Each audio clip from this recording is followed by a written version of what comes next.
You're listening to GUFON Radio with Rich Giordano.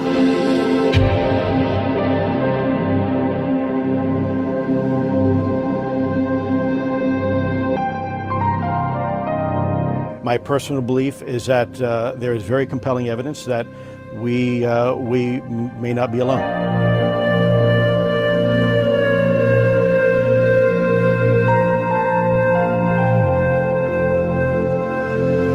There has been and is an existing presence, an ET presence. It's not going to make a difference. It's not going to change reality.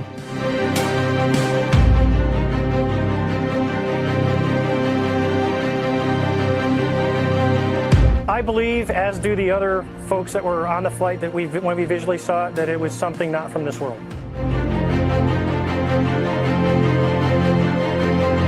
GUFON Radio.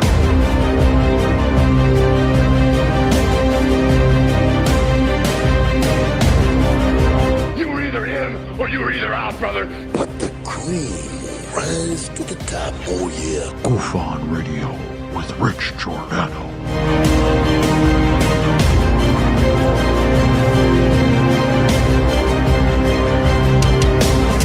I occasionally think how quickly our differences worldwide would vanish if we were facing an alien threat from outside this world.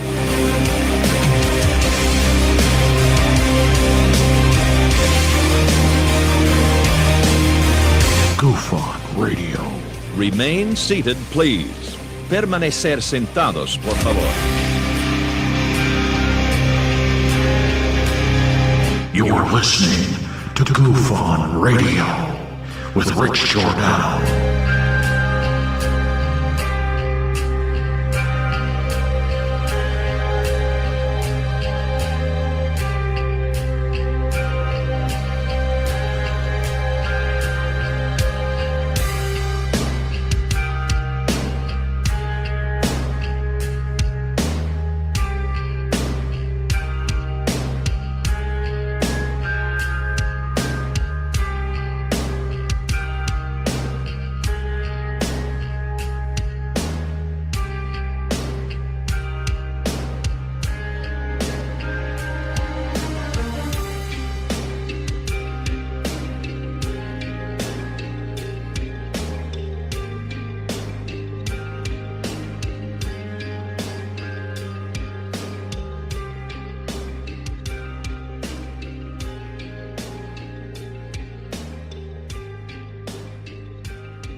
The Albanese Labor government is showing how the energy crisis is getting under its skin now. All right. Well, welcome to GUFON, everybody. I'm your host, Rich Giordano. It is Friday, November 4th, 2022. How are you? It's good to be a gangster. Well, they're coming in already. People already telling me, did you hear? Did you see? No. There is no UFO report. It is delayed. Time out. Put the whole thing on the hold to hear. You know, they didn't have enough time to get it ready. You had 77 years. We needed 78. I know. We needed one more year. Couldn't quite get things in order. Yeah. I tell you, I gotta buy a different shirt. I like this kind of shirt, but these collars, they turn up on the ends. I don't like it. There should be some sort of device where you could, I know an iron, I got an iron, I don't use it. But, who cares, right? Because Coral Ann is back. She's in the little cubicle here. I can see her right down there in the little square. I see you. I said hi before the show, but I don't think you heard me. Nice to see you, Coral Ann. Thank you. I'm so glad you're here. And I can't believe the injury she had. Whew. Man, those pictures were B.R. Oodle. Now, I don't mean to make this about me, Coral Ann, but I had an experience when I was 27. It was Thanksgiving morning. It was something like 48 degrees in Arizona. Not bad, but it was 11. So it was a cold day. And back then I was, much bigger, full of muscle, full of vigor. And we played family football. And I didn't stretch. And I was a wide receiver. And I took off on the first play of the game. The ball was coming right for me. I turned on my jets. I knew I could beat that 48-year-old right there when I was 27. Turned on the jets, and I heard what sounded like two pencils cracking. It was my hamstrings. At full speed. Tick, tick, higher, higher. Oh. I grabbed the ground. I was holding onto the grass, and I was in the most pain I ever felt. And I tried to actually play. Nobody knew. They said, all that muscle, what a waste, like space. What a waste of space if it's just, everything's so far apart. Same principle. And over the next few weeks, for over a year, even though I wore shorts, people were walking up to me, strangers. What happened to you? Because you can tell it was a bruise. The back of my leg was black and blue, hamstring all the way down to my calf. Both legs. People said it looked like I got beat to a pulp with baseball bats. When I got home and looked at it for the first time, because how often do you look at the back of your legs? Because it hurt to sit down. I couldn't even sit down at dinner. We had to put stuff underneath my legs. We couldn't figure out why it was so bad. And then the bleeding started under the skin. And I was like a neon sign for a year. All sorts of different colors. It was disgusting. Yeah. So I understand what it's like to hurt that part. I was supposed to get surgery on my right hamstring and never did. But luckily, it healed right. It's definitely separated on the right one. The left one was a slight, but it was so bad, it still bled under the skin. It's disgusting when that happens. Your skin turns all black, blue, purple, yellow, every color you can imagine. Every color. We're going to talk about that tonight. No, I'm not. But welcome back, Coral. Didn't mean to make it about me. It was just like one of the worst experiences I've ever had. Worst pain ever. Tonight we're going to talk about the biosphere theory. See it? See it? See it? Do you know what that is? You will tonight. Hey, what happened to the report? I have my theories. Let's get this show started with roll call, everybody. This is unreal. This has got to be a sign. I'm telling you how I do the roll call. I scroll up, I don't even look, and then it stops. Carl Ann, welcome to the show. Welcome back. Officially. Rebecca Wiles, I almost got you the first time again. You have the most number ones. Welcome. Shirtless Wonder, Bob Perkins. 2 B's are better than 1, apparently. Welcome to the show. Prairie Fire, good to see you too. Welcome to the show. Austin Jared Hurd. Welcome to see you, brother. Welcome to the show. Derek Faulkner, welcome to the show. Wow, 007, welcome to the show. These House Genetics, welcome to the show. Fuckers, welcome to the show. Welcome to the show. Dundon, welcome to the show. This isn't easy. It's not easy. I think I can do this. Terry Nordwood, welcome to the show. Stephanie, welcome to the show. Hectic Stargazer, Cindy, welcome to the show. This is stupid. Josie UK, welcome to the show. Hey, haha, Paula Fowl, welcome to the show. Who's at the front door? Diane Boss. Wayne's here. Welcome to the show. Hey, little buddy. Nah, you got me first. You got me first, Gilligan. What are we having for dinner tonight? Oh, we're going to have coconut cream pie, Skipper. Oh, that's fantastic. What did you make it with? Coconuts? And what'd you cook it on? Coconut grill. And what was the coconut grill made of? Coconuts? Thanks, buddy. Sky Allen, welcome to Brian L. It sounds the same. Easy, welcome to Stu Gerson, show. Gilligan, little buddy, you found crabs. Oh no, Skipper, these are my own. I grew them. Me and Marianne both have them. Huh? Do do do do. Do do do do.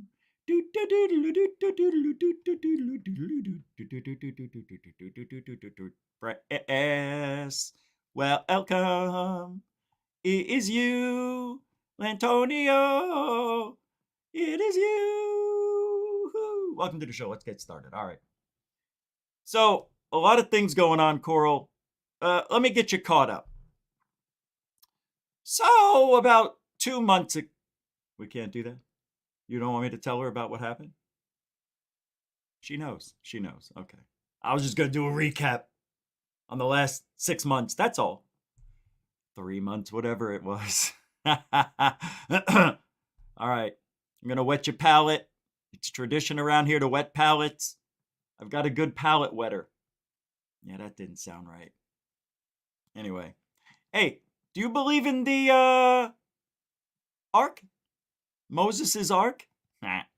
This archaeological discovery is going to blow your brains out. No. The Bible says that Noah's Ark after the flood came to rest on the mountains of Ararat. And where was this large boat-like imprint found? On the mountains of Ararat. But this next fact will leave every atheist speechless. God told Noah to build the ark 300 cubits long. That's 515 feet. And when archaeologist Ron White and his team turned up and measured this large boat-like feature, how long do you think it was? You guessed it, 515 feet. This archaeological discovery... See, I guessed 514.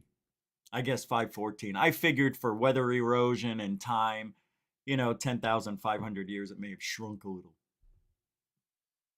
So they found Noah's Ark. Yeah, they found it, apparently. I haven't looked into it any further than that. So, if you know anything about that, it'd be interesting to know Noah's Ark.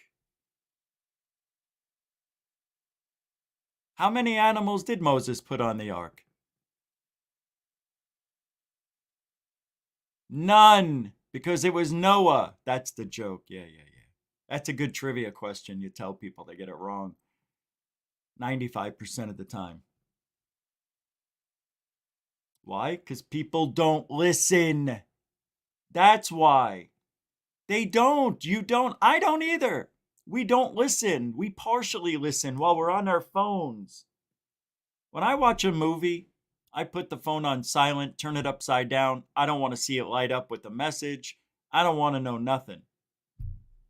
I just focus on the movie. And you know what? They still suck. Yeah, it doesn't matter. No, but I'm into it at least. Hey, that's right. If you want to help support the show, Super Chat, Super Sticker, PayPal, Cash App, all the links are in the show description, even on the homepage. It's the About button, I think. You know what to do. We are going to talk a little bit crash retrieval. As long as I've been in this field, one thing that's always bothered me. No, not psychics, but they do. That's not really UFO. I'm talking UFOs. Who's here? Who? A Jin? Chris? Oh, I thought it said Akashi Chris. It was Chris. Oh, I saw Origami Sensei near Chris, and it kind of blended it together. I thought it was Akashi Chris. I'm like, she doesn't come here. Nah. Hey, Alfie JB, what do you say? Super sticker for $5. Throwing it down heavy right at the beginning of the show. That is the first one of the night. I'm waiting for it to show up on my scrolling chat. There it is. It is the Ha-Ha Fox. The Ha-Ha Fox laughing at all of the jokes, even if they're not funny. That's the haha fox. Thank you, Alfie Joe Bob. First one of the night. Oh, I've got something new to show you. Yeah. First one of the night. Thank you, Alfie Joe Bob, for the $5 we round up super sticker of the happy-go-lucky fox hat. All over the unlucky hippo. Yeah. That hippo is not that happy. We need to have a happier hippo. Happy hippo. What do hippos sound like? What does a hippo sound like? I have no clue. I like Noah's Ark. Oh, I'm sorry, Coral. That I took your job. I'm so used to doing it by myself again. All right. You got them when they come in. I'm sorry. That's right. Coral Ann's back. Coral Ann! Welcome, Helen Crystal Energy. How's it going over at the Algonquin Roundtable over there on Alien Addict? Oh my God. How much more third phase can we talk? Another 45 minutes? He told me, Rich, I'm not going to talk at all about third phase of moon this week. 45 minutes later, third phase doesn't believe it's a balloon, a balloon, a balloon. Bullocks. You can't stop it. And guess what? People are tired of it. People are sick of it, but that's okay. You and Lee have it out about third phase. Because that's all you know now. See? Well, the report didn't come out. I guarantee they were counting on that today, like all of us. I've been counting on it since Monday. But here we are. Still no UFO report. Right? But, why not just talk more third phase? The same exact stuff you've been saying for 3 weeks. It's so much fun for them. Well, when you're only on once a week, you got a lot of pent-up stuff. Ollie and I have been talking a lot behind the scenes about stuff, but here's something I found very, very interesting. So third phase, we have the evidence. If any hoaxing debunkers want to take a look at the footage that debunks your reflection glass Cayuga Falls and LA sighting, debunks it into the ground, contact third phase of moon, and they will show it to you behind the scenes. Why behind the scenes? Alien Addict proved it yesterday. Well, in a discussion we had.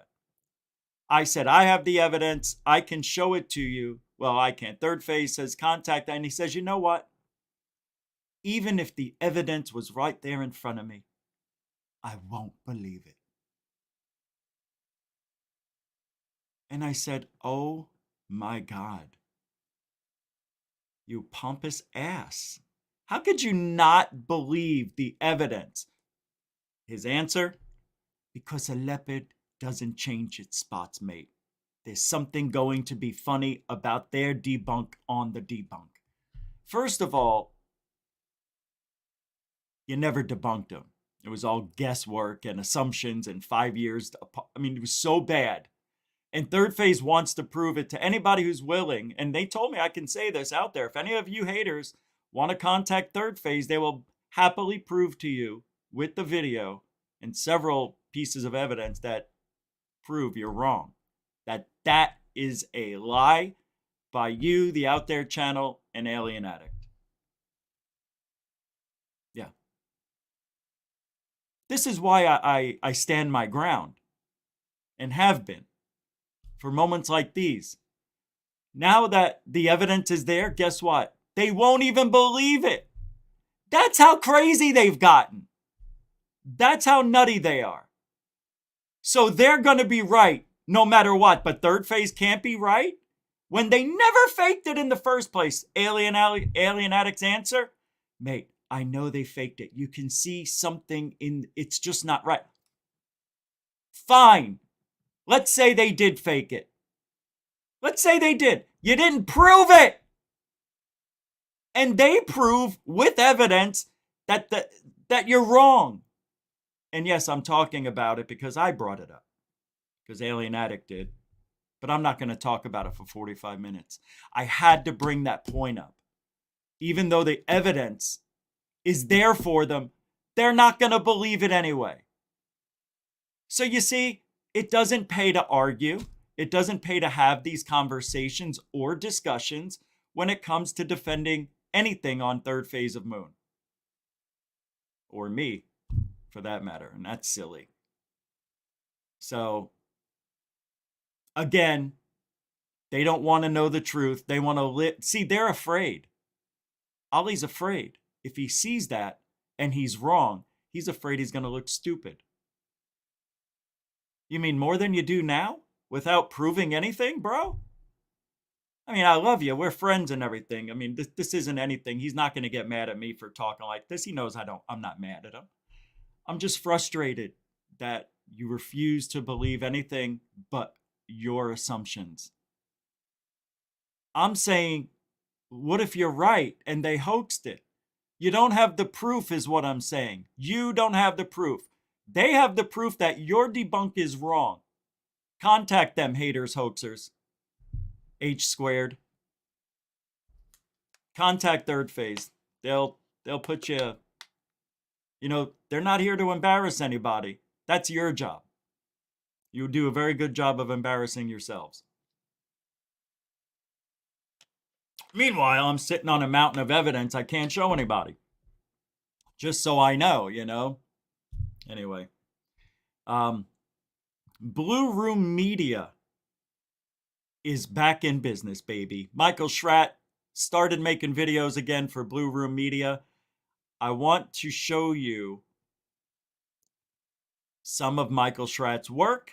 The latest episode here for a minute or two. We'll discuss it because it has to do with crash retrievals. And this is something that's... Oh, something just happened. Hold on. That was weird, wasn't it?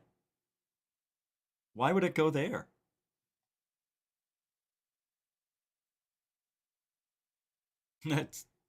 That was real. I must have clicked the wrong one. My thing about crash retrievals, implants,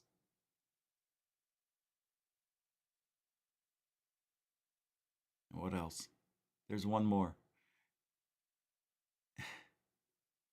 Why would these advanced beings, civilizations, fly all the way across the galaxy, Milky Way, solar system, whatever, and crash?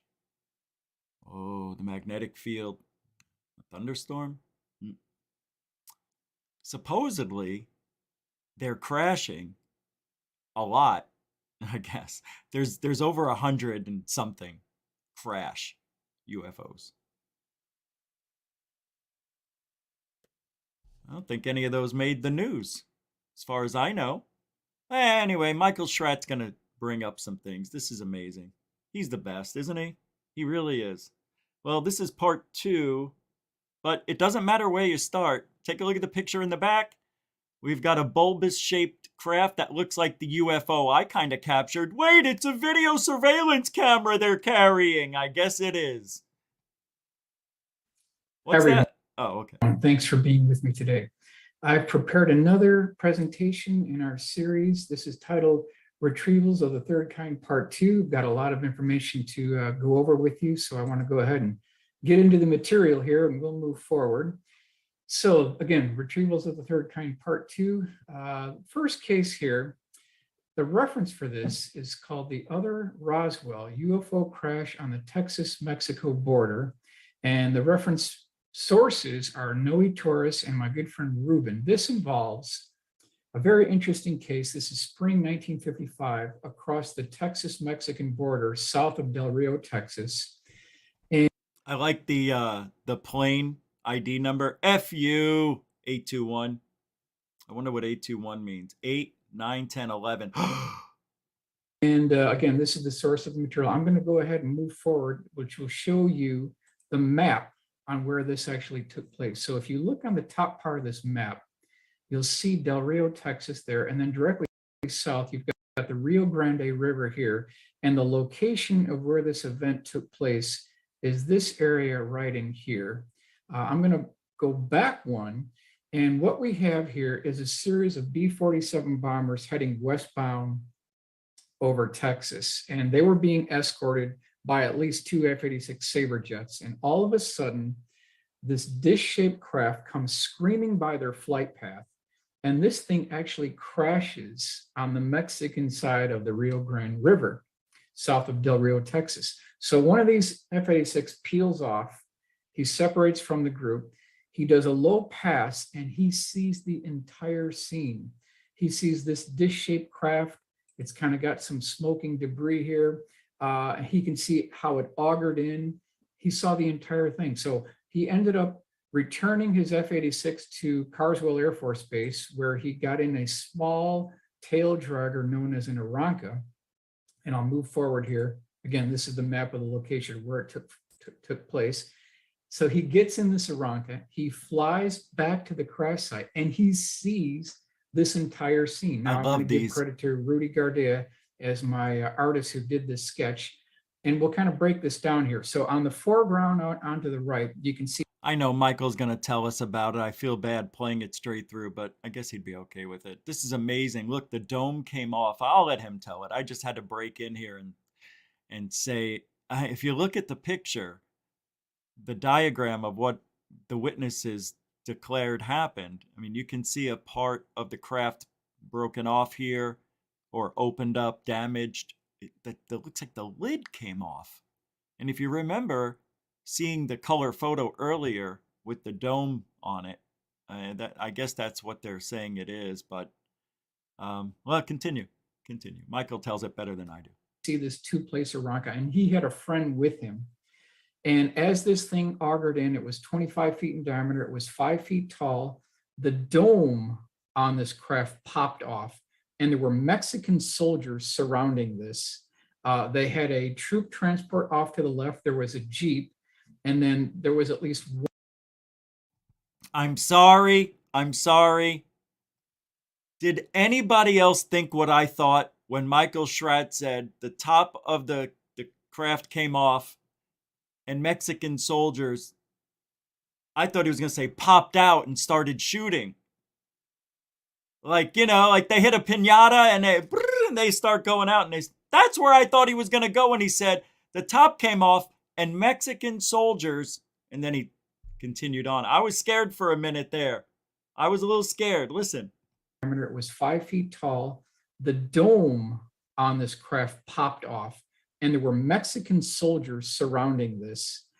They had a troop transport off to the left. There was a Jeep, and then there was at least one U.S. Navy personnel at the scene. And this is before the military, the United States military, got involved in this. And I talked to Ruben, and he mentioned that it was getting a little bit cold. And what the Mexican soldiers were doing is they were taking blankets, they were putting it on portions of the debris that you see in this debris path here, and they were heating it up and then putting that on their bodies to heat their bodies up. So just an interesting point here. At this point, he did notice that there was one body retrieved and associated with this particular crash retrieval. All right.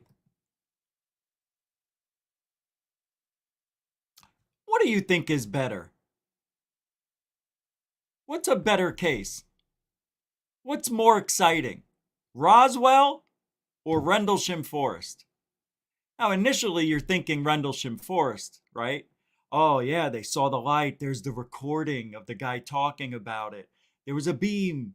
There was a light coming out of it. Beam shot right down front. This is weird. You know, all that stuff is cool. It landed. Supposedly, they touched it, supposedly. But Roswell has a captured, crashed saucer, actual craft in its possession now, we do, and alien bodies. That alone trumps Rendlesham. Just capturing the UFO trumps Rendlesham. Rendlesham may have different things associated with it, but evidence wasn't left behind, and human and living organisms that were intelligent were captured at Roswell. Yeah, for me, it's not Roswell. It is Roswell. It is Roswell. Damn it. Anyway, I love these crash retrieval stories by Michael Schratt. He knows these like you wouldn't believe. Check this out. And he says there's warehouses that are like the archives for the end of Raiders of the Lost Ark. I want to listen to this part right here.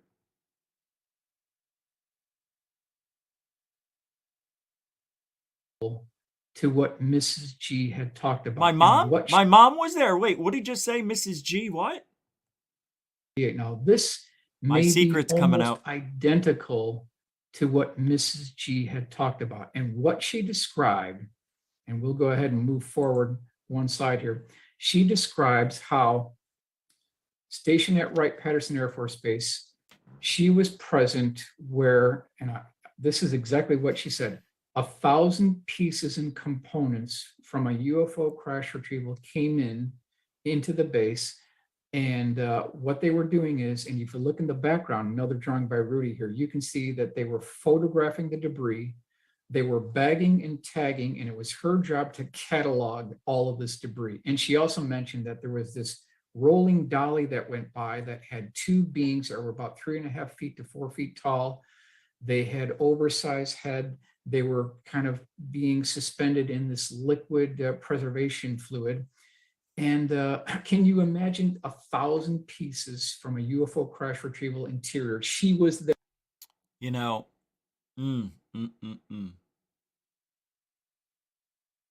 how easy would it have been for her to maybe double type stuff and keep some evidence? See, this is what I believe. The Roswell case, if it is a crash saucer and it did crash where it did and all that stuff, the debris was strewn about, not at just Roswell. It was two locations. There were two crash sites. And that's what a lot of people forget. How many people, military, non-military, were out there looking for that stuff to gather it all up? And I think it's very, very, very, very possible one of those soldiers found something and put it in his pocket. I don't think they were saying, soldiers, strip down, make sure nobody has anything. I don't think they did that. I've never heard of that happening to the soldiers back then. Nobody's ever come forward and said, I was there and we all had to strip down. It was a bitch, man. Nobody did that back then. But I bet there's some, who was it, Mac Brazel that found that shit and brought it home to his family? Was that who it was? I know that guy kept some shit. He buried it somewhere on the farm. It's got to be out there somewhere. That dude found some shit. He brought it home to his family. They played with it for C's sakes. I don't like to use God's name in vain. Check. Can you imagine being here? Can you imagine just seeing something like this? That's why I'm so special. Thanks, Bob. Anytime. So here's a depiction. Next one. This is a source, was a retired Air Force pilot, late 1950s. And this specifically has to do with a black and white motion picture film reel that was about 5 to 6 minutes in length.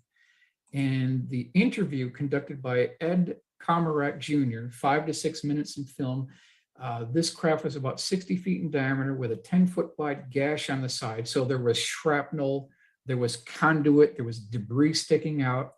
And in this motion picture film clip, he said that he saw control panels, lettering, symbols, and star charts on the inside. And he also said that laying on the floor next to this 60-foot diameter dish-shaped craft were 3 bodies, and they were about 5 feet tall. So let's kind of zoom in here.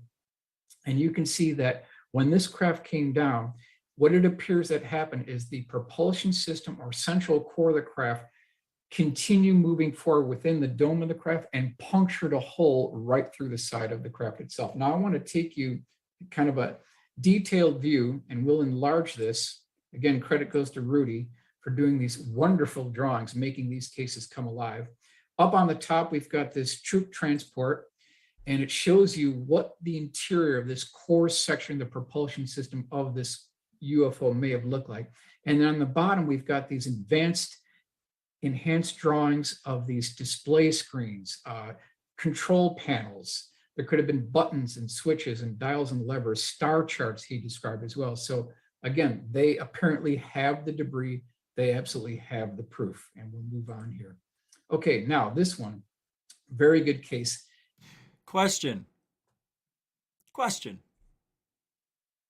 What would you do? Seriously, question. What would you do if you found a piece of an alien craft during I'm saying a UFO crashed and you just happen to come up upon it and there's pieces strewn out everywhere. You don't see any bodies or anything. What do you do? What would you do? Would you take a piece and turn it in? Or would you keep it, not tell a soul, not even your spouse, your married one, your family, nobody, unless you started having problems and you got sick from handling it? Would you tell anybody and then maybe reveal it later on? What would you do? I'm posing this question in the chat room. What would you do? Would you do if you found a piece of an alien craft? Would you turn it in? Turn it in for a reward? Or hold on, keep secret, reveal in movie? No, reveal for money. Hold on, keep secret. Hold on, keep secret until when? Until what? Until safe? I don't know. That's weird. This is a weird one. Give it to a friend.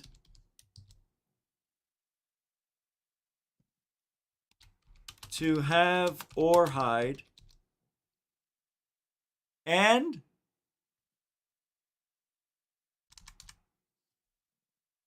hold on.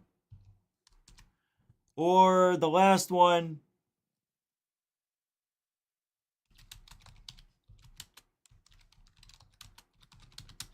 Here you go.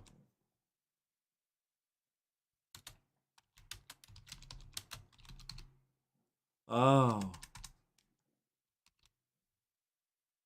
Here we go. Here comes a nice poll for you. There you go, kids. You answered that. If I remember, we'll get to that at the end of the show. Now, you would urinate on it, John Griffin says. All right. That's a GUFOnian. Hold it up. Hook it up to a car battery. Right? Chancy. Very chancy. I would take pictures of where it was and keep quiet about it. You see, now we're talking. What's this one? I'll be about gotta cut asparagus, toss salad, brown rolls. Are we talking about the same thing? Sounds like something else. What's this one? I would keep it and made sure I'd give it to one of my sons to keep it with the family. That's a good one. From James Jimenez. But I would probably just be killed in some... Oh, wait, there's more to this. Troy says, I'd tell as many as I could why it's efficiency to cost. I am not paying for them to my face. Look at what we are paying for. Rent control in America. Yikes, that took a turn. FAP, Denver, I think you know what I would do with $1 billion. All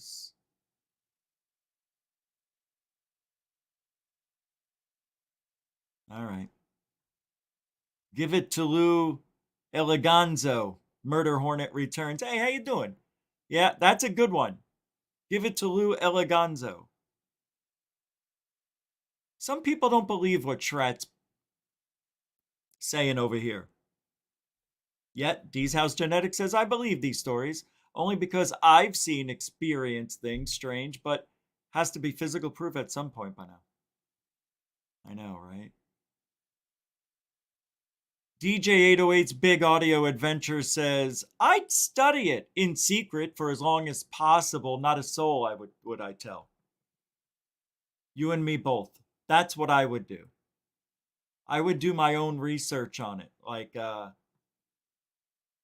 don't know how I would get it analyzed. I'd have to do some, Jesus, I don't know, vetting. But who are? You know who I would go to? No joke. This isn't a joke. Samantha Morris the cat says she would document, photograph as much as possible, take it, then show the world. You know what? Gilligan, little buddy, if you weren't my best mate, keep it and call me. GD Wright, you better call me. You really need to. I already have a plan. Don't worry about it. I'm not going to say I don't have a plan, but I would help you out, and we wouldn't tell anybody. You know? It's a tough situation. I'd let it go if I was given a few $100 million for it or more. Samo Gufonian Rockstar says. Okay, now, well, when you're bringing in money, I would ask for, just to be nice, 500 million. That's it. I want to take care of everybody I know. Family, friends, people that I don't know even, that I've seen and need help. That kind of stuff. Some of you would be in part of that. For sure. Come on. The difference between me and Brandon Fugel, if I had the money, I'd be a philanthropist. He is? Ah, damn it. I guess he is a philanthropist. What are you going to do? He's a nice guy. But not for ufology. He's all crafty, shifty, businesslike. Sieg Fugel has no place in zoology. He's in zoology. Skinwalker Ranch. That's zoology over there. Skinwalker Ranch. My ass. Well, I tell you what.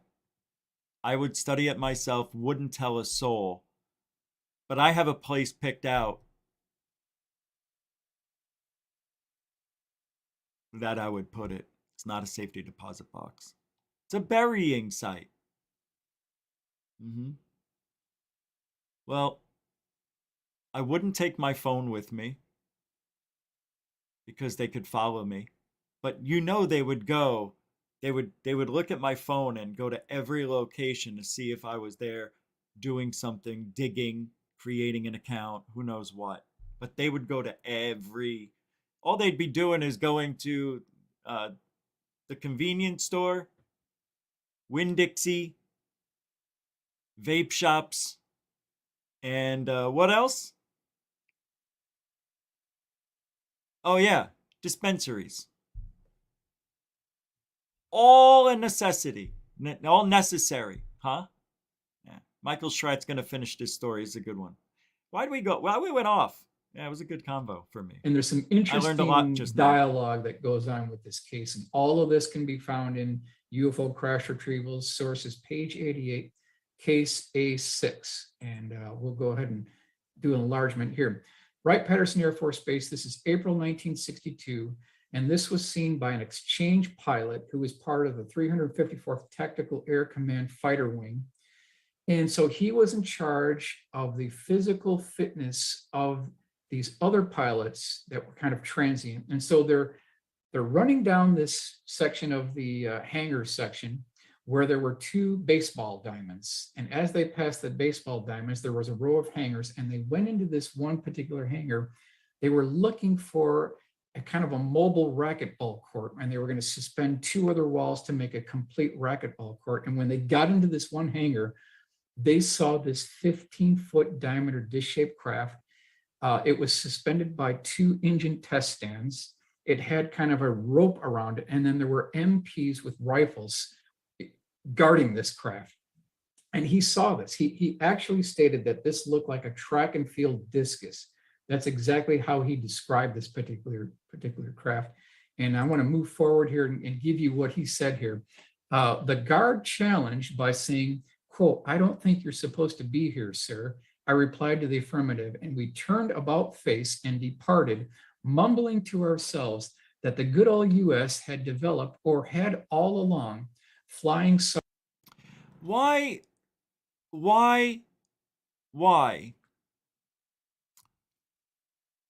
would people lie, right?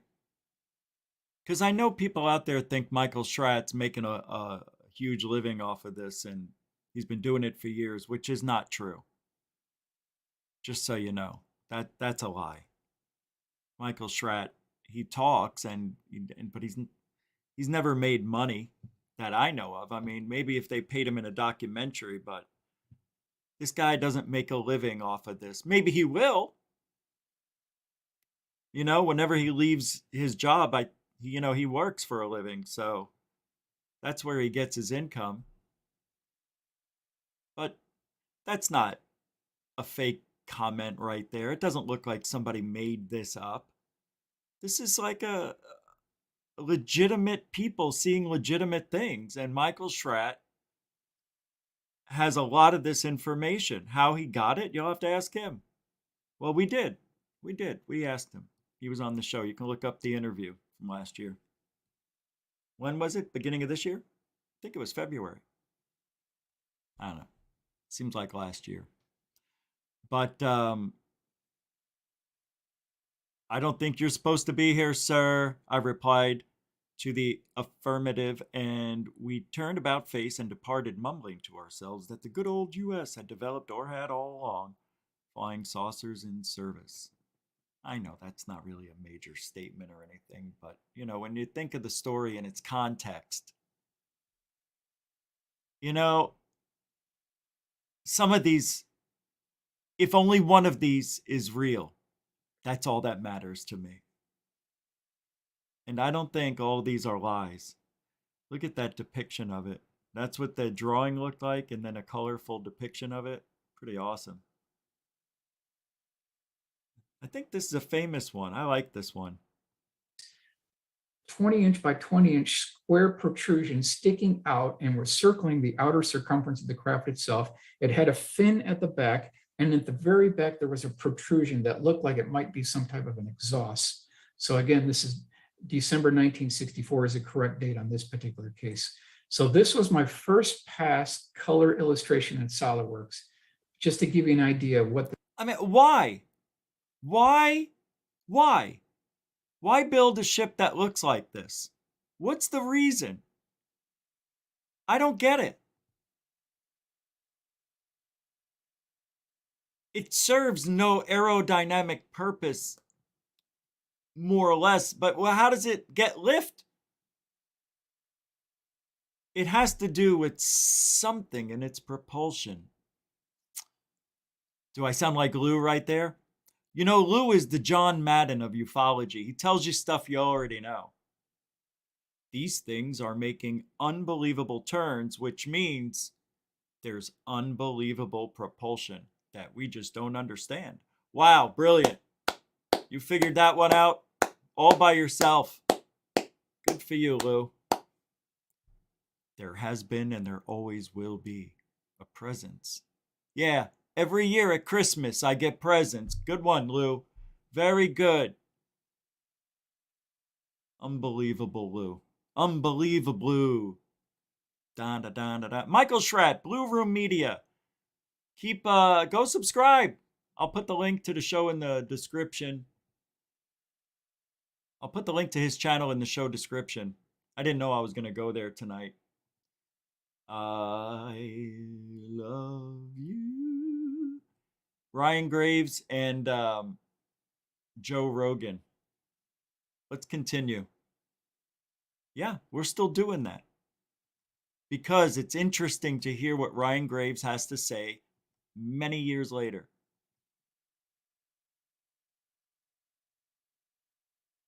So do you think that it's some of these things are not there's video visually available?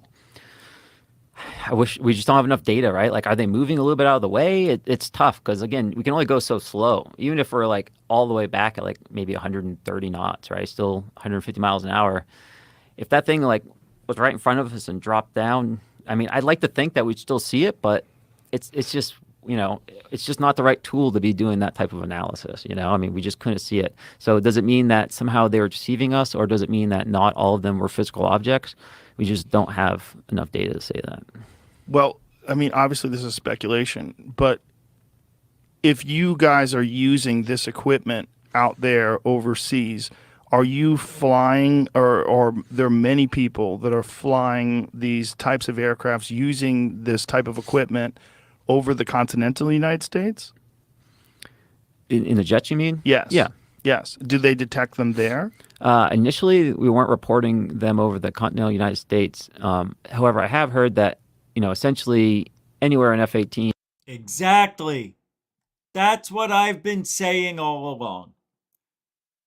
Nobody has any video of a Tic Tac or a shape like this on video. Nobody on land. It's all done out over the ocean. The Atlantic, you know, right by the United States, up along the coastline area, 15, 20 miles out. International waters, I guess, after 15 miles out to the sea. But nonetheless, within those parameters along the Catalinas and along the Baja coast, all up alongside California, all the way up to Oregon. A lot of stuff out there. Why the water? I honestly feel there's something in me that I've always felt drawn to the water. I think these beings live in the ocean. I just have a feeling they do. I don't know how they do. I just don't. But I think they're there. I think they've been there all along. Think about it. They can easily be undetected, even though there's been sightings of them, right? Goes way back to Christopher Columbus. He followed that light, which was probably Sirius or something. He was probably following, I don't know. But this ball of light was apparently leading Christopher Columbus. The wrong direction, maybe, but he was still following him. Hey, I want to thank David Wilcox, who says, "Hey, Rich, gonna miss the show tonight. Poker night with the boss, with the boys. That's cool. But here's something to get you going. A nice $13.97 PayPal support. That's right. You can help support GUFON on PayPal and Cash App. And also Rebecca at Gush on Friday GUFON, she says, for $8.88. Interesting. You know, each number 8 reminds me of a woman.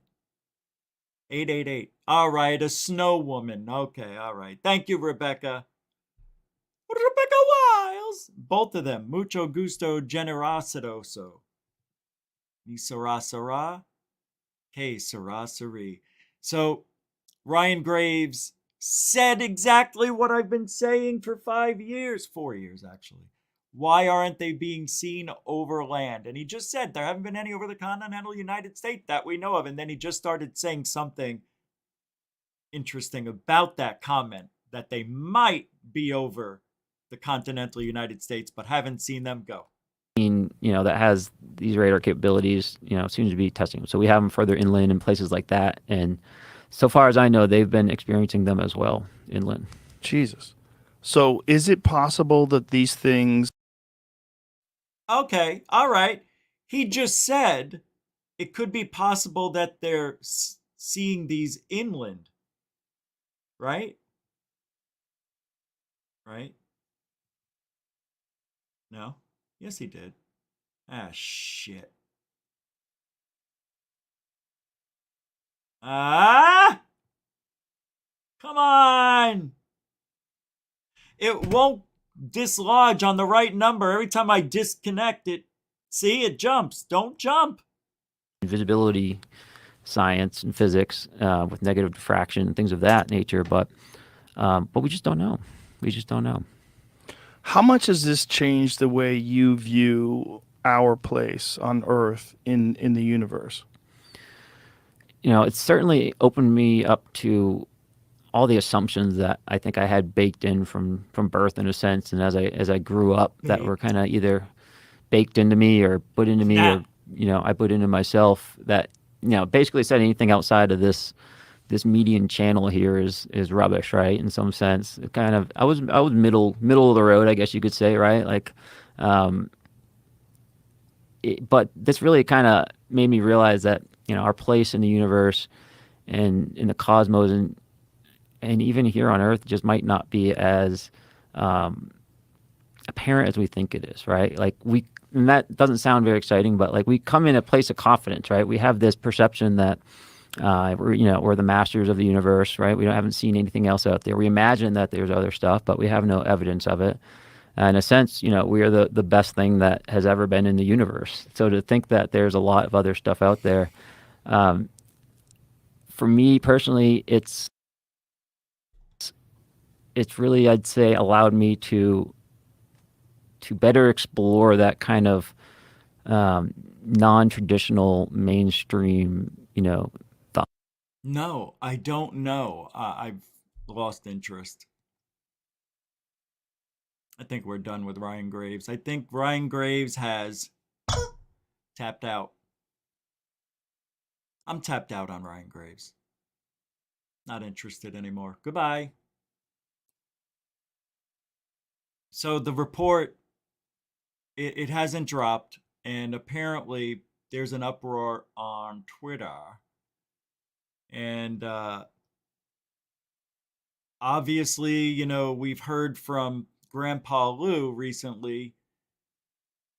We want those breadcrumbs, Grandpa Lou. Where are they, future Lou? Yeah, out there in the wilderness, are you? New Zealand? What is that? Sarajevo? Where are you? Well, there's a reason why. And nobody knows. That's the beauty of it all. That's the beauty of it all. I think they were just, people were just starting rumors. That's all. That's all. Is it Veterans Day on Monday? Is it a holiday on Monday? No? Does it? It doesn't say here on my calendar. Yeah, I don't know. But I thought for sure they were going to drop it on the 31st. It just seemed logical. Then we would have all week. And then if this was a 3-day holiday weekend, well, on June 25th last year, they dropped the 9-page preliminary report. So I was thinking, well, if it isn't the 31st, then it would probably be Friday. And if it's not Friday, then maybe it would be Tuesday the 1st, which it wasn't. And then I'm thinking, well, Wednesday, maybe it'll be Wednesday because it's right in the middle of the week. But that didn't happen. Then I thought, Thursday, they're going to drop it. Thursday. No. Thursday's just too much of a wait and see type of day. You don't drop anything on Thursday. Thursday is always a preview for Friday. And that didn't happen. And they sure as hell ain't going to drop it tomorrow or Sunday. And if Monday's a holiday, they're not going to drop it. So then it would be next Tuesday. But if there's not a holiday, it'll be on Monday, the 7th. You got it? All right. Glad I could clarify when that's going to get dropped. You're welcome. You're welcome.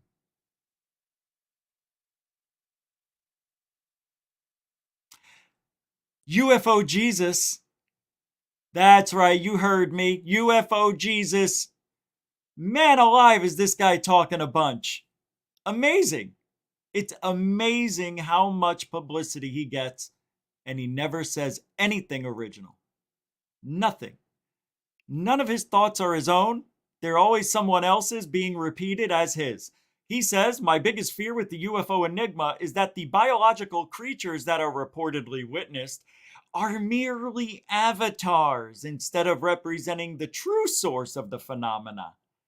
Gary, with 2 R's, Nolan, has discussed this possibility. It screams of manipulation and subterfuge. So I said, ha ha ha ha ha. Gary Nolan, please. Can we stop talking about Gary Nolan as someone we should be learning from in this field?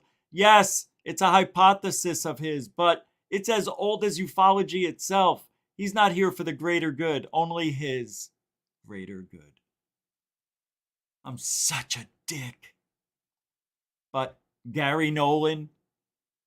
Oh, well, if Gary Nolan says so, it's probably true because Gary Nolan's smart. Do you know some of the smartest people are the dumbest people I've ever met? You know why? Because some of those really smart people are only into their work. They don't know what's going on elsewhere because they don't make time for it. That's Gary with 2 R's, P. Nolan. P is not for professor, it's for penis. And I'm telling you, that guy should not be brought up when it comes to any hypothesis in ufology. Yes, he's allowed to have an opinion, but do not look at Gary P. Nolan with 2 R's, P for penis, for anything that you're going to learn in ufology. This guy is just, I don't get it.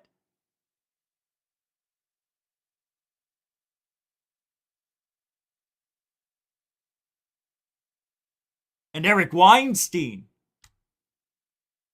More like, Eric, wine me a river. Why are we going to these people? Because they're being thrown at us by other people who are in the field. You get it? That's what friends do. And they're all friends, and they all pump each other up, and they all give each other high fives even when they're wrong. Because that's what they do on that side of you. You like that? It's true. I kid you not. You know, the reason I'm such a dick about it, it's because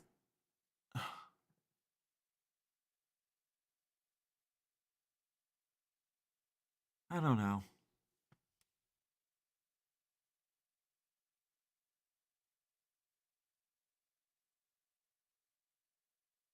It's because Gary Nolan, more than anybody, I have respect for, believe it or not. Because what he did, he invented something that saves lives. And if it could help save somebody's life who got next to a UFO and got injured in their head, I'm all for it. I am. I think that is top notch. I think that's what makes Gary Nolan special. And that's it. Now we're going to Gary Nolan for historic thesis on, what if these are avatars because he looks inside of brains? He's now the avatar guy to go to for this shit? UFO Jesus could have said anybody's name there, and he chose Gary Nolan. Makes me wonder if Gary Nolan is like the new Lear. You know the guy who did the implants? Well, what was his name? John Lear? Larry Lear? Larry Lear. It's Larry Lear, everybody. How you doing, Larry? Welcome to the show. You have a chance to win $20,000 today on Password. Today's clue is Elizondo. Doot, doot, doot. Go ahead. What do you got there? I have Lou for 200. Can we have Lou? You got it. You got it. All right. All right. Very good. Very good. Next word. Super password. Today's clue is Anjali. Anjali. Doot, doot, doot. Gary Nolan. She's telling the truth. I have to go to the judges for this one. Oh, no. It is the truth, but it's as she sees it. Nice try, Gary. Sorry, you're back at 0. We'll be back after this message from Douche. Yes, ufology can really make you feel dirty sometimes. I know, I'm in the field. But every now and then I just don't feel fresh. Well, you know what I mean. Yes, even guys. What's that? No, we don't. Then what have I been doing for 53 years? We don't do that? All right, I'll stop doing it. I wondered why I had a rash. All right. Thank you, UFO Jesus, bringing up Gary P. Nolan with 2 R's. P is for penis, not professor. Anjali, speaking of bringing up the truthful one, she's on Gaia now.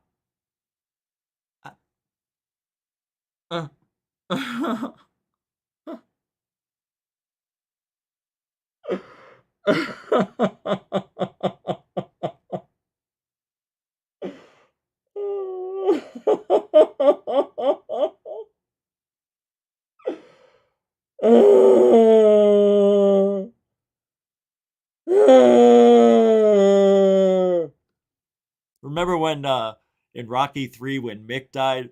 No, we got more to do. We gotta go to the circus, and then he starts crying. We got more to do.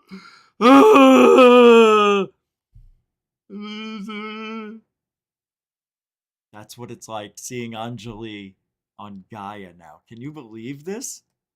She hit it big. She did it. She did it. She actually did it. And you helped her. How do you feel helping Anjali get there, Scambian? How do you feel giving her that platform that made her look good? You suck ass for clicks and views. Anjali's interview on for Gaia, Charlie Weiser has here. Richard Doty asks if she felt 2 reporters who talked to her last year were actually intelligent. She doesn't know or care. Doty concludes they were intelligence. So her story is validated because the government wouldn't waste time on her otherwise. Ah! Wait, Doty, you dummy. Doty doesn't know if the government was watching Anjali. Yeah, let's prop her up and make her more interesting than she's not. Oh my God. Do you know who Anjali looks like? She-Hulk. She looks like the actress that plays She-Hulk. Yeah. I can't believe this shit.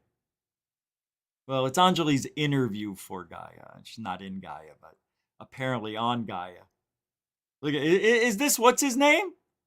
Smothers? What's his name? This guy's a douchebag. Oh, what is his name? Shifty guy. Millard Minial. What's his name? What's his name?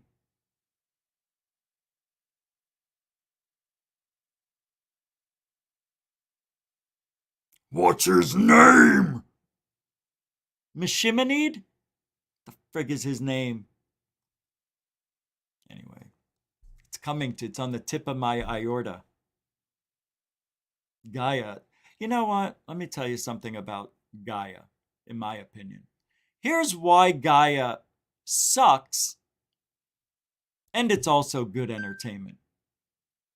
Emery Smith. Oh my God, I hate his name. His name is pretentious. Emery Smith, where have you been? Grandma, I was out in the daisies. I was looking at daisies. I told you to not look at daisies. Emery, get back in your dungeon. I don't want to go in the dungeon. Get in there. I don't want to go in the dungeon. Emily Smith, please. What a pompous name that is. He is a pompous ass too, that guy. Isn't he? Isn't he? What did I miss? Somebody sent me something? What? Somebody sent me a message. What's this? Come on. Uh-oh. Oh.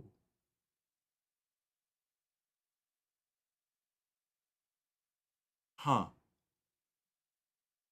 Oh. Oh.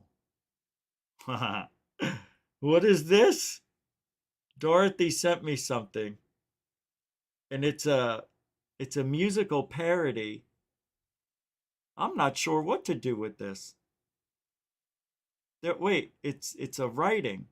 Oh, it's a song written. Oh, okay, I gotta read this later. I wonder. By the way, thank you for some incredible emails this week. I'm not gonna name names, but somebody emailed and said, "You're a hero. Love and light to you and your loved ones." That was very nice. And of course, I get unbelievable emails from a lot of you. I don't want to say any more just so I don't want you to feel like, I'm embarrassing you by reading your emails. Somebody was telling me about they were friends with one of our haters and was saying, "I am very proud of you for not talking about them. If you only knew what I knew, but in someday I will let you know." That person, some other people have sent me things about other people and haters that I may need some. I mean, you guys are like really, really, really nice. Unbelievably nice. I don't get a lot of hate anymore. It came and here and there when all the shit started. Somebody said, "I love today's show. What you said about the Out There channel was 100% spot on. He does live with his mom and dad.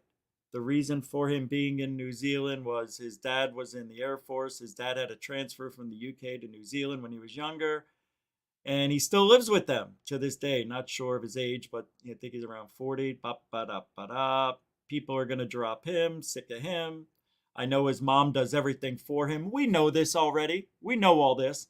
His mom does everything for him, including his washing, cooking his food. In fact, she has come on many times when I was with him on his show, bringing him a sandwich or toasted cheese sandwich. He only gives them a bit of pocket money for being there, but that's all he can afford." And that was from a very close friend of one of the number one haters out there who dropped him. It's amazing. I think what you guys are actually seeing is nice. It's just nice people wanting just to talk about UFOs and the paranormal, and that's what we're trying to do. And also call out bullshit. Like, I can't believe Anjali. And look at this. Richard Doty, who basically killed a man, and Emery Smith, who's one of the biggest lying hoaxers, cheaters, a real one in the field, are with another hoaxing, lying cheater, charlatan. Yeah, let me tell you something. Whatever happened to Anjali may have happened in her mind because she was high as forget about it that day. That's why they came out and did a wellness check on her. She is so full of bullshit. I almost feel like Anjali is a psyop. If you go back to when she came forward the very first day publicly and she had that mock press interview. Remember, she was having, I invited all the press to come out here, but it doesn't seem like they really care about the truth, do they? And then she couldn't get the camera to work, and she's sitting there in a wheelchair looking all frail with 91 blankets on her, holding her down, I guess. And then she had some robot type of looking guy behind her that I think was made to look like that. So we would think that something strange about that guy. I wonder if he's an alien. That's what she wanted us to believe. And then she starts talking, immediately says, we're going to go down to this mountain where there's a tunnel in December. And I said, bullshit, immediately. You're not going anywhere. First one to say it. Well, when we saw her live, I said, there's no way she's going to get there. There'll be an excuse that'll stop her. Oh, the government stopped us, or the cave caved in, or the guy doesn't want people to go on the property. And it turned out Wayne was all bullshit, and the couple and all that stuff was all bullshit. Nobody will know the truth. It's muddied. But there she is. And she just kept going on talk shows. And people supported her. Remember when the debunker alien addict had her on his show, and he had to go after 3 hours saying, Rich, do you want to continue this and have Anjali come on your show? And I said, no.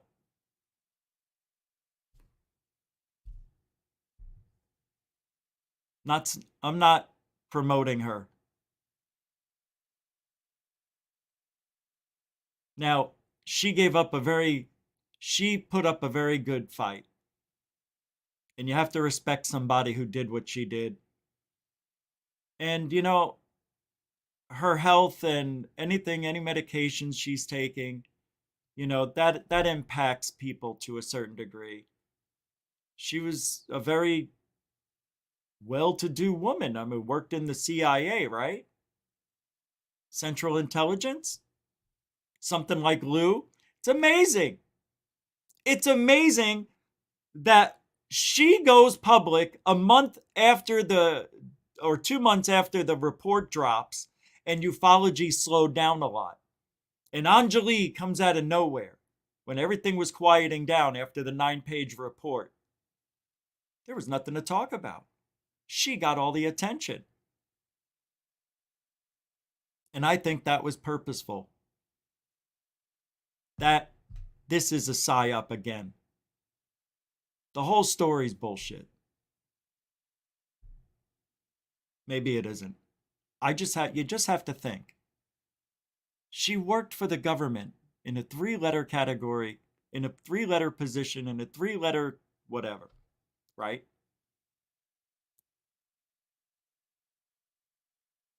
Things get quiet in ufology, and all of a sudden, she makes a lot of noise because she made a claim that was so big it would have to draw attention to her.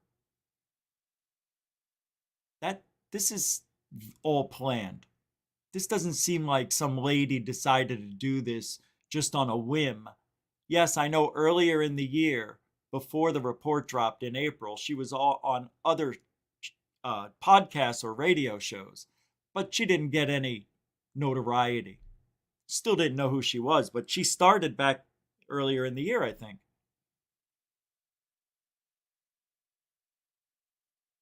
So here you have 3 hoaxers just laughing it up. Or 3 people that are part of a psyop or psyops, or it just seems like every 3 to 5 years there's something big that happens in ufology. We talk about it for the whole year, and then nothing happens for a year. And then the next year it's something big, maybe they just keep dangling the carrot just far enough in front of us that we're not forgetting everything. We're just forgetting some of the stuff you said. And I'm talking about the public. The public doesn't know jack squat about what's going on. Everybody still thinks there's a threat. Thanks, Lou. Speaking of a threat, I was actually shocked at this picture. Stephen Greenstreet with Lou Angeles.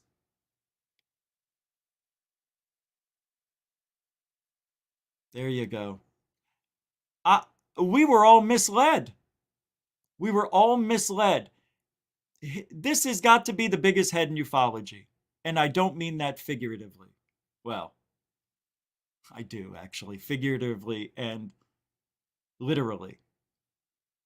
I thought he was much bigger than that. You know, everybody was making fun of how big he was. He's not grossly over fat. He's just a big guy. Yeah. It's just his head is deceiving. You know, because you don't see anything from the neck down on the show, really. It's very deceiving. I thought he was twice as big. Good. Well, maybe he lost some weight. Anyway, I'm glad those guys got together. They were fighting it out. God, look at that hair. He'll be bald, and he'll start balding if he hasn't already.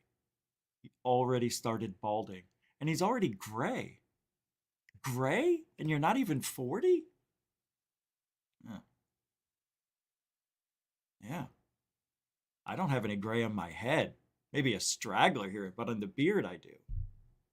I don't like it. All right, I like it. No, I don't like it. I thought about darkening up the beard. Then I said, nah, everybody knows. It's too late. You have to start darkening your beards as soon as you see a gray. You got to do it immediately. And I'm talking to the ladies. I'm joking. What is Jeremy Corbell doing here? Does anybody know? I'm a little confused on this one. Does anybody know what this is from? Say it with me. Crazy eyes. Crazy eyes. I thought that was funny. All right. I know you've been waiting. I know you've been waiting. I know you've been waiting to talk about orbs.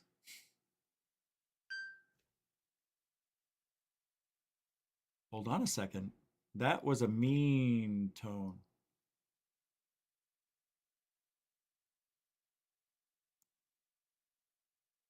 Yes, Hellfire.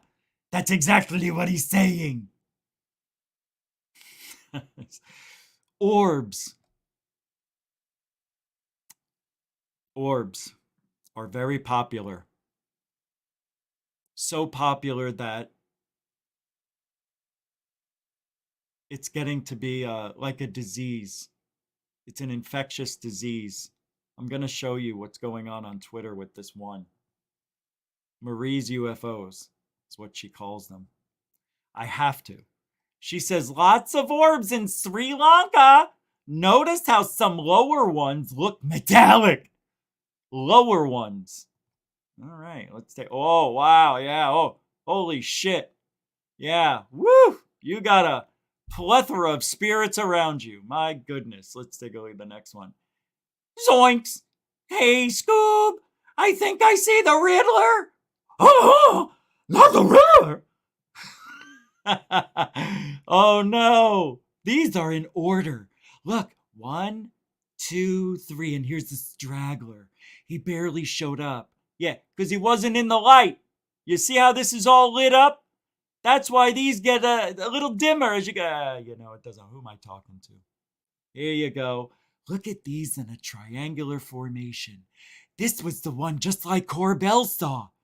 Except mine's separated. And then there's 2 out here in the distance. And 2 down here that are lower. They're lower. Yeah, I like the first picture the best. I like the first picture the best. This one. Oh, yeah, well, I still like it. There it is. I like this one. I mean, there's a ton of them, right? No way that could be. I mean, look at the clouds. You don't think there's any mist in that air? Any dew falling around? Come on, lady. Marie's UFOs on Twitter. Come on. I said lots of water droplets, dew, particulates in the air, big bugs, little bugs, insects, big and small. Did I forget anything? Oh, light refractions, lens flares, dirty lens, and the biggest one of all, and I hate to be blunt, poor critical thinking. Sorry, there's not that many real orbs. She loved it. She loved it. By author. And there's 6 comments. I'm afraid to read them. Anyway. There's not that many orbs in Sri Lanka. in Sri, New York, in Srizona, or Sri Larida. That was a bad joke. You got to try everything. Sometimes they stick. Hey, you like what I did with that? I put that GUFON right in the center of the... Yeah, it's pretty smart. I just realized it was there. I forgot I did that. Hey!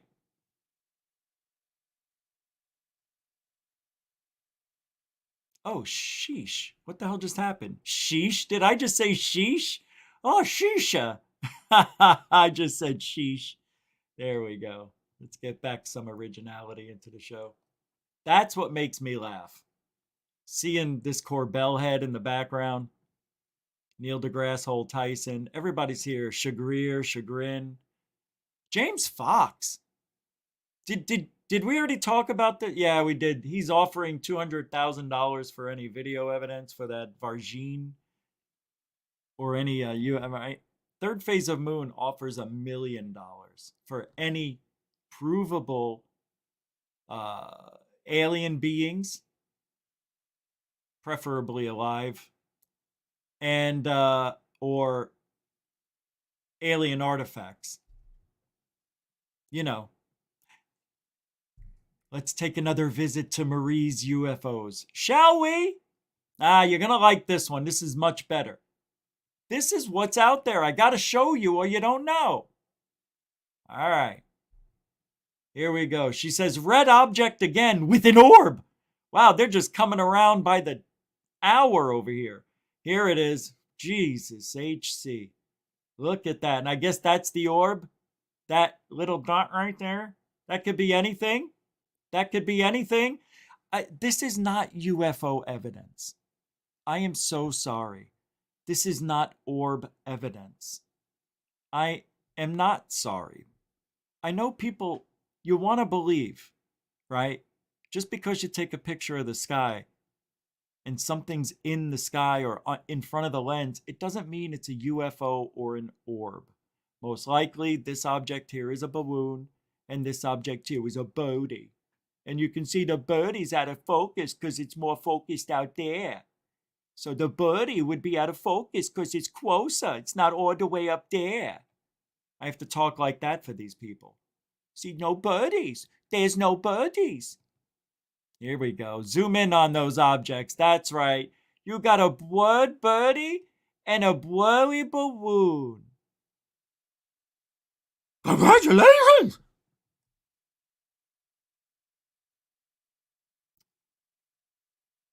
All you can do is pray. All you can do is pray.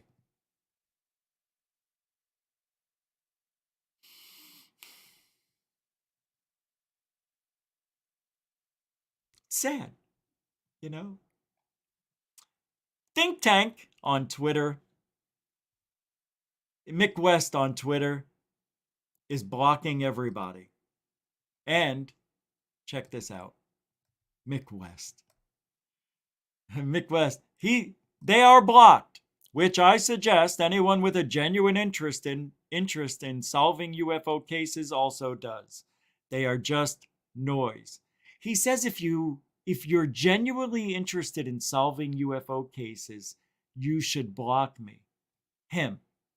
So Mick West is saying we need to block Think Tank. That's bullshit. See, Think Tank gets some really good UFO videos, and guess what? Some really bad ones. But at least he's throwing them up there, trying. And Mick West says it's just noise. I disagree. It's not noise. It's research. It's looking for answers. If I captured something and I've never seen it ever again, well, if I haven't seen it, and this has happened, if I haven't seen anything for a decade, then all of a sudden somebody takes a picture and records the same thing, and I know what I captured wasn't a balloon, and that person knows it wasn't a balloon, and we look at it and we're like, holy shit, we caught the same object a decade ago. But if it looks like a balloon or it's round, Mick West would say it's just noise. That's why Mick West is a terrible debunker. I used to think he was fantastic. I've changed my mind. Very slowly have I changed. I didn't fight it, but I kept seeing him, Mick West, making tons and tons of mistakes, one after the other after the other. And then I start seeing him on the Unexplained Zone, on the Proof Is Out There show, and History Channel. And I'm like, oh, okay. Mick West sold out.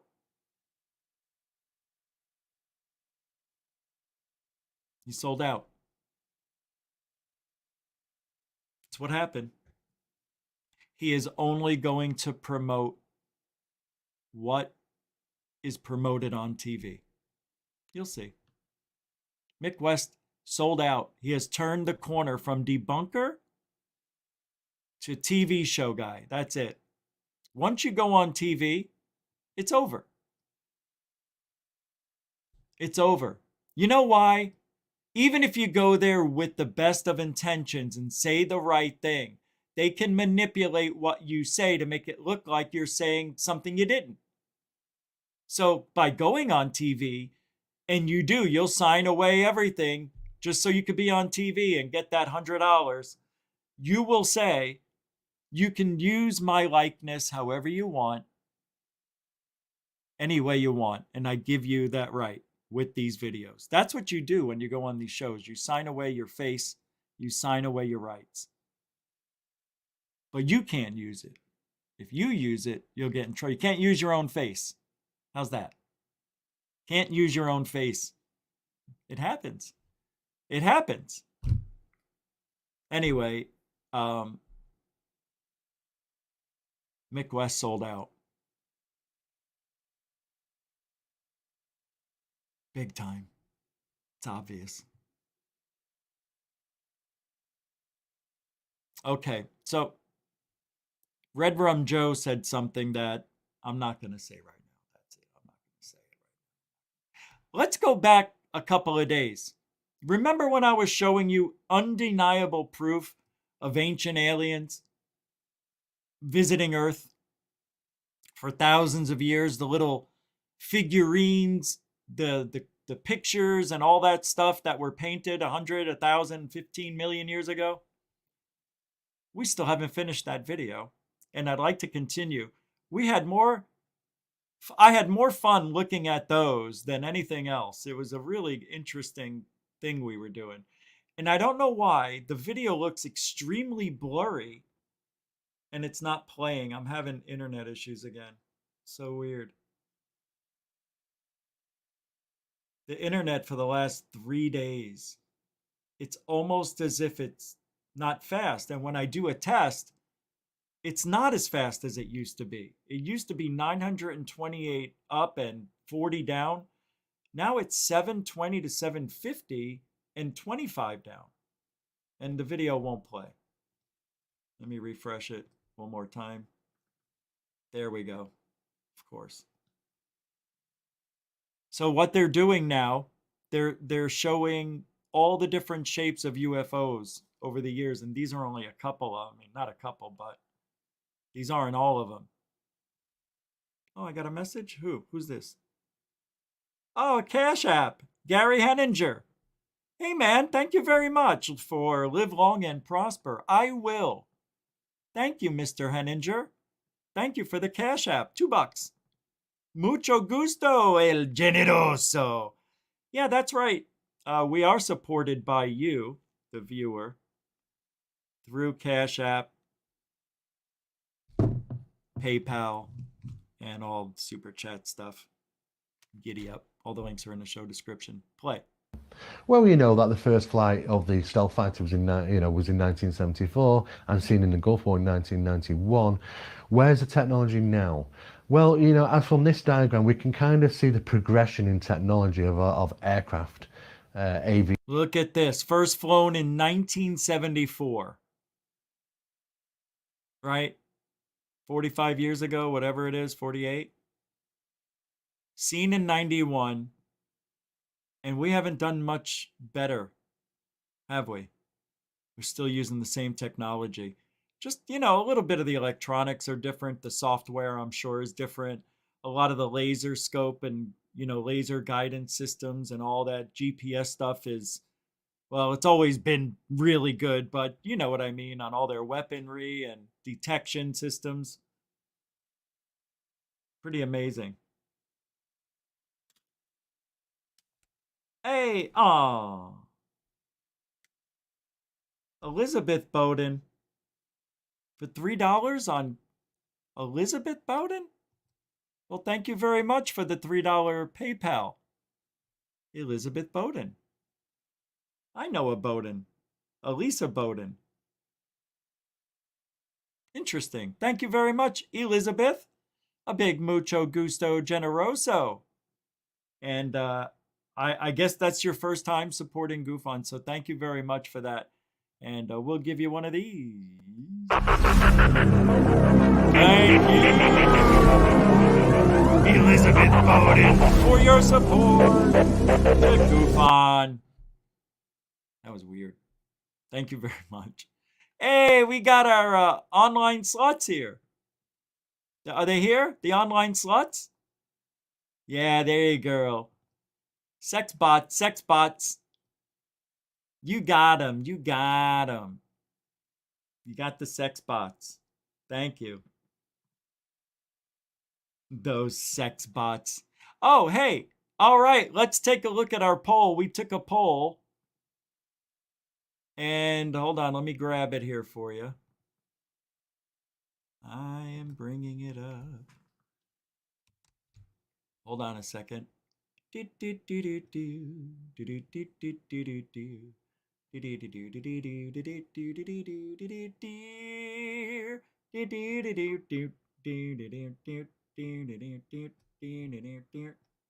So we took a poll, and I'm going to show you what the results were. So the results of the poll, what would you do if you found a piece of an alien craft? And the options were very interesting ones. They were, first one was, turn it in for a reward, 22% of you. Give it to a friend to have hide, 4%. I don't steal from aliens, you know why. Because they'll kill ya. And 63% says, hold on, keep secret until safe. I just posted that an hour ago, 123 votes. What an interesting result here. So nobody trusts their friends, only 4% of you.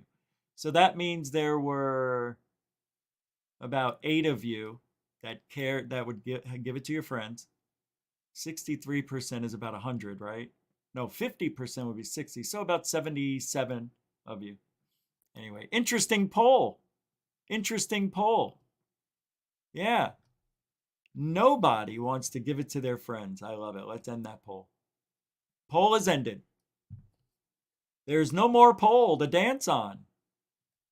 The poll is over. Now let's get back to work. Ah, shit.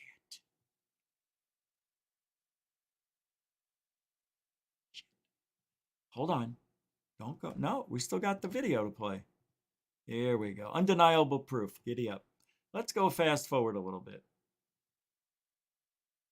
From all over the country. In this particular series of 3 photographs, Look at taken these. in 1998, were sent to our organisation. Now, they were taken in off the shores of Southport. In fact, the gentleman that took them was with his 2 sons on his own boat at that time. It was a sunny morning, and of course, something glittered in the sky. It caught his eye, and he saw some type of object moving, darting backwards and forwards, and he took three photographs, the very last 3 photographs. Spit it out there, the camera. And let's take a closer look at this object. From the first one, you can see there's obviously movement involved, and is also considering where the sun's position of that day does actually match up with the characteristic lighting on the side of these particular objects. And as you can clearly see from these, it seems to be what can only be described as a flying disc.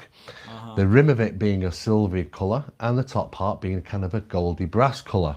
Now, your sister's got a balloon butt. Now, if Marie UFOs captured something that looked like this, all right. All right. You know, at first when I saw this pop up, it looked like we were going to look at dots, right? Look at this. Like, as soon as he showed this, I'm like, yeah, whatever. I don't care. That's nothing. Showing me that for. It's dots. I don't want to see dots. But they turned out to be these. It is obviously movement involved, and is also considering where the sun's position on that day does actually match up with the characteristic lighting on the side of these particular objects. And as you can clearly see from these, it seems to be what can only be described as a flying disc. The rim of it being a silvery colour and the top part being kind of a goldy brass colour. And on many occasions he also saw the object moving in a vertical stance as opposed to a horizontal stance, which again has been reported only a handful of times, witnessed and actually also video recorded of UFOs moving in this certain way, in this behaviour. And of course you can see in that vertical stance, the photograph here hasn't been turned, the actual object is moving on it in that manner. And again you can see it is in fact a disc-shaped object. Now what's very interesting about... How is it I stop it right on him when I don't want to every time? Anyway, look at the next stuff coming up. This is good. Is the fact that when we go back and look at the Heflin photographs from 1965... Here we go. And we take the Southport photograph from 1998. Now what we've basically done, we haven't done much with this particular photograph. It's had lots and lots of analysis. But to demonstrate this, we've always simply done is just made it black and white and turn it at 90 degrees. And when you... So, I guess everybody's faking, right? Right? A photograph from 65, a photograph from 98. Come on. 33 years? It looks... I know what it looks like. It looks stupid, but how do you explain it? Two different people, 33 years apart? You do that and you look. Yeah, I don't know, but oh yeah, I want to hear what he says about this. This particular object was taken over Eccles in Manchester. Now the gentleman who contacted us took a series of photographs outside his works with colleagues on a sunny morning. But this particular object is like no other, and you do have some strange... I mean, UFOs represent anything unusual seen in the sky. They are simply unidentified flying objects. However, this particular one seemed to be morphing, changing shape. It was reflective, was moving very slowly. And as you can see from these series of 6 photographs, you can... All right. Here's what bothers me already. This is unbelievable. It's a balloon. String.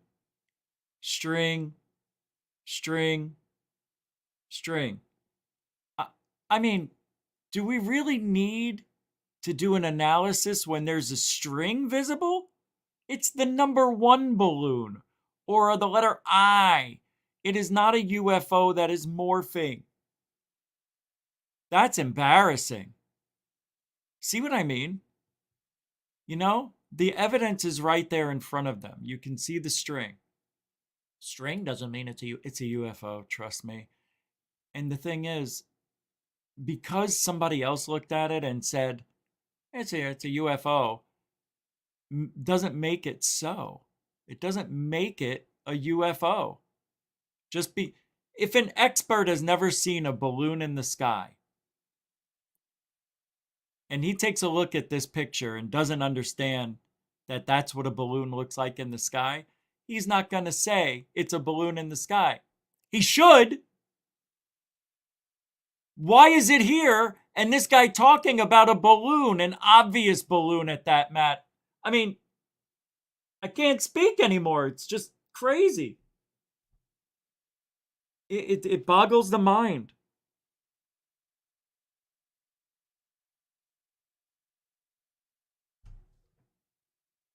I can't do this anymore.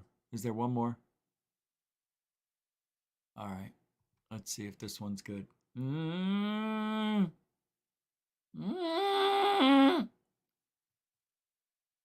Hey, Fat Tony's video made it. Look at that. Hey, Fat Tony, your video made it on this TV show. Oh, we are actually dealing with Look a number at this. of Oh UFOs my God. Did you traveling sell it to... Oh, wait, that's not yours. It's fake. Yeah, he didn't catch it. He stole it and said it was his. Okay, right. Still funny. Still funny to me. He actually got caught hoaxing, but he apologized. Can't trust him. He was a dirty cop. He's a dirty person. Dirty, dirty, dirty. Anybody who fakes anything like that, like right in front of everybody and admits it, should be cast out. Alien civilizations are everywhere.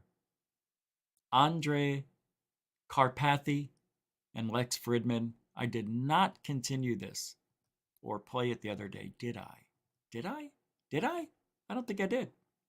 Oh, I did today, I think. That's right. So what am I doing?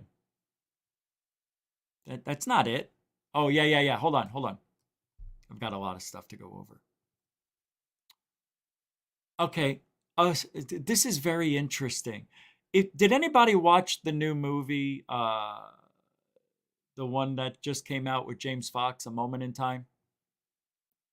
Do you remember in that movie when people were talking about the smell of the alien and how it stayed in their nose hairs for about 20 days? They said, I don't know, that the smell didn't go away for 20 days in their nose. Something like that. So Charlie Weiser put this out. Says, a smell you denied smelling that stays in your nose for 20 days is a thing now. When you want to get back in front of the camera. I am absolutely sure there was no smell whatsoever, Valquira said. There was no smell at all, Lillian said. It's funny, because then they said there was a smell now. Creature present, no smell. It states she reported a peculiar smell when she went back to the park. I personally questioned Mrs. Silva in reference to this statement, and she denied it. Dr. Lear, UFO crash in Brazil, 2005. Creature gone. Stinks. I couldn't stand the smell right here in the nose for about 20 days. I even washed my nose with alcohol and water to get the smell out. Mrs. Silva, moment of contact. Yeah, let me tell you something. Back in 2005, maybe when they were interviewed, they didn't remember the smell. They would have, how could they not remember the smell? Maybe she felt silly saying that the smell was, I kept smelling it for 20 days, because then people would say, oh, it's all in your mind. You're just imagining you're still smelling it. And let me tell you something, just because the creature was there and didn't smell doesn't mean it couldn't have urinated or excreted and then it left. And that's why it stinks. Nobody's talking about fecal matter. See? I guess the question is, why didn't she talk about it? She denied it there, and now all of a sudden, a moment of contact. The nose knows. That's not a big deal to me. Is that a big deal to anybody else? It's not a big deal to me. There was a reason. Maybe it was just forgotten at the time. I don't know. She denied it. It states she reported a peculiar smell when she went back to the park. I personally questioned Mrs. Silva in reference to this statement, and she denied that. I'm absolutely sure there was no smell whatsoever, Valquira. There was no smell at all, Lilian. Creature gone, El Stinko now. I think the creature took a poop and got out of there. That's all. It was scared shitless. It was scared shitless. It was scared shitless. It really was. And what else we got here? Oh, Oh, that's right. How could I? Wow, from beginning to end today. What a great show. James Fox is saying there's a video of an alien, a new witnesses coming forward. Are you kidding me now? Oh my God, guys. This is hysterical. This is hysterical. Fox. He directed the movie. Dude, look at that microphone. I can't watch this. The Phenomenon in 2020 and the movie Moment of Context. All right, so James, we're going to get into this encompassing the encounters of the third kind. In the phenomenon, you covered the Rua, Zimbabwe, 1990. Only possible that this level of contact. God, he's still talking for 1 minute and 45 seconds, and he hasn't even allowed James Fox. Look, he's still going. Yeah, I've got internet issues. Damn it. And I'm trying to think probably 90s. Well, I've been working on it for a couple of years, and he didn't say it to me. He said it to Janet, and Janet called me, and she's like, "Well, he won't meet with you, but he does want you to know about this landing case at a school in Africa, where apparently the beings, the occupants, exited the craft and made contact." And I said to myself right there on the spot, first of all, I'm not going to waste a second looking into this case because that's absurd. And that there was no way, just seemed inconceivable. We can debate how good the evidence. Oh my God, he's reading the questions to him. I can't. I'm not watching this. I'm not watching. I don't care. That's terrible. You can't even remember how to talk to somebody like a normal person. You need to read the questions. You don't know what the frig to talk about. This is why UFO Jesus is like, is it an anomaly? No, not an anomaly. There's something he is. He's somebody he shouldn't be. You know what I mean? It's embarrassing. Christina Gomez has got to be the worst podcaster I've ever seen. UFO Jesus looks like a freaking professional compared to her. I can't watch her. She's weird. She's so weird. I mean, it's like watching somebody who's not thinking for herself. That's exactly what it is. She's not thinking for herself. It's almost as if somebody's in her ear telling her what to say, and then she gets excited when she hears the voice because there's an answer there. Christina, and the voice is like, "Get ready, Christina. Christina, what do you think about the new preliminary report that came out?" It's wonderful. It's wonderful. And I think it has a lot of information in there. I think there's a lot of information in there. You're doing good. I'm doing good.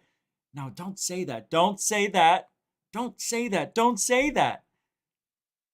I'm sorry. As I was saying that.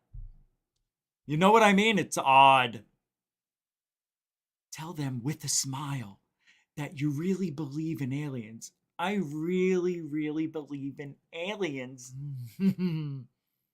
Ugh, I can't. It's so weird. So weird. You know, she reminds me of a Stepford wife. Is that it? What are the wives that were reprogrammed? What was those? What were they? Was that the Stepford wives? I know. Yeah. Well, she's only 21 years old. Leave her alone. No. You put yourself in the adult's world, you will be treated accordingly.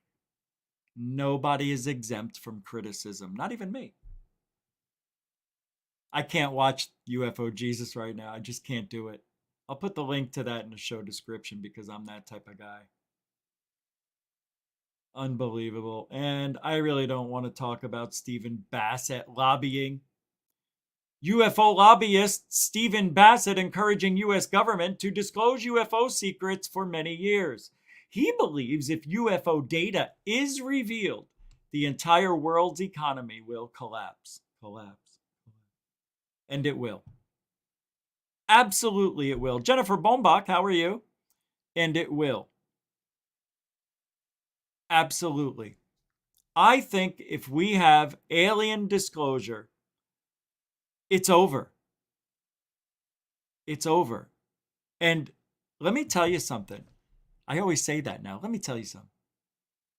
I'm going to ask the Magic 8 Ball if we're going to have disclosure by 2024, November 2024, exactly 2 years from today. And this will give us that real answer. Alien disclosure, that means one of two things.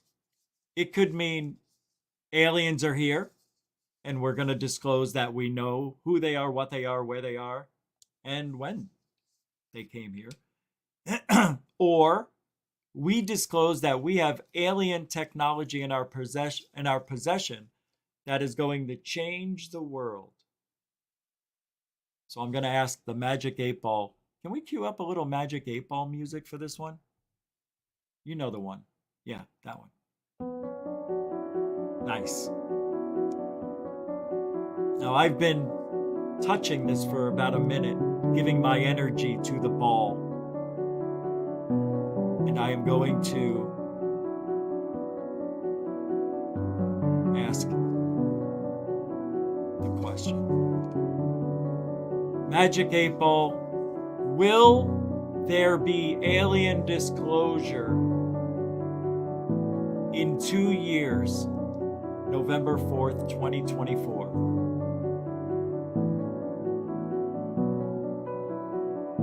Got an answer. It says, cannot predict now. That's what it says.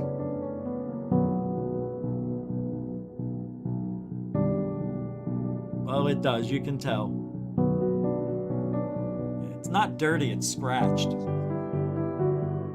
All right, it's a little dirty, but the lens is scratched.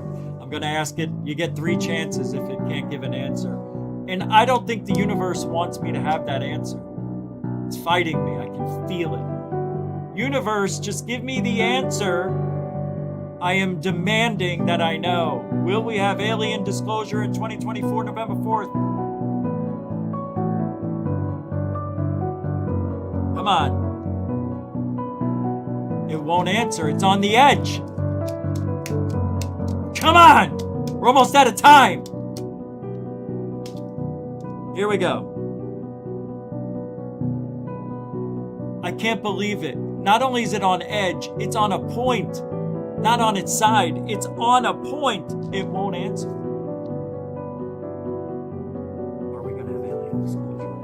2004. All right, I got an answer. It's dirty. I don't understand. Whoa. Whoa. It started spinning. Cannot predict now.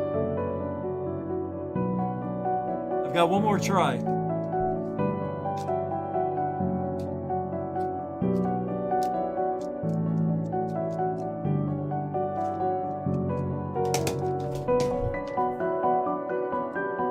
Will we have alien disclosure November 4th, 2004? All right, here's an answer. It's the last try. I think this is a good one. It says, I can't read it. It says, what does it say? It's not given. I can't read it. It's there's bubbles all around. Cannot predict now. It won't let me predict. I want to thank everybody for hanging out tonight. Right here on GUFON. We will be back tomorrow night at 5 p.m. Now, Sunday's a little tricky. It's our last night at 7. I think we have to change the clocks. I'm still going to start at 7 my time on Sunday. But you'll have to check your local listings on Monday. I think at 2 in the morning, I don't know. But daylight savings time is happening. I have to put the clock back. But we'll be back tomorrow at 5 p.m. Saturday in the UK. I know I said yesterday was Saturday. I did it again. Yesterday was supposed to be today, Saturday. Today's supposed to be Saturday, according to my show yesterday. But thank you very much, newcomers and veterans. And thank you, Coral Ann. I know there wasn't a lot of work. I think I kept doing it by accident. I'm sorry. But I'm so happy you came back. And we definitely are super excited that you're conversing and standing guard. I think it's the last year for daylight savings, too. I think they signed it into act that they're ending it, right? I don't know. No, it's not done yet. Anyway, thank you very much. We are Truthology. What is it? Truthology. Oh, Truthology for ufology. There you go. I got it. Right? Have a nice weekend. Be nice to each other. And watch out. There's somebody impersonating GUFON named Simon Fly. I've already told YouTube about this person impersonating me, going around into the haters chat rooms and saying, I love you guys. I think you're fun. I'm sorry. Acting like me. This guy came around before. So just all you have to do is click on the logo and it'll ask you, do you want to go to the channel? Go to the channel, you'll see it's not GUFON. But he's an impersonator, and that is the worst crime you could do on a YouTube channel. So see what happens. Hey, Alien, bless this mofo. Have a good weekend.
Unidentified flying object.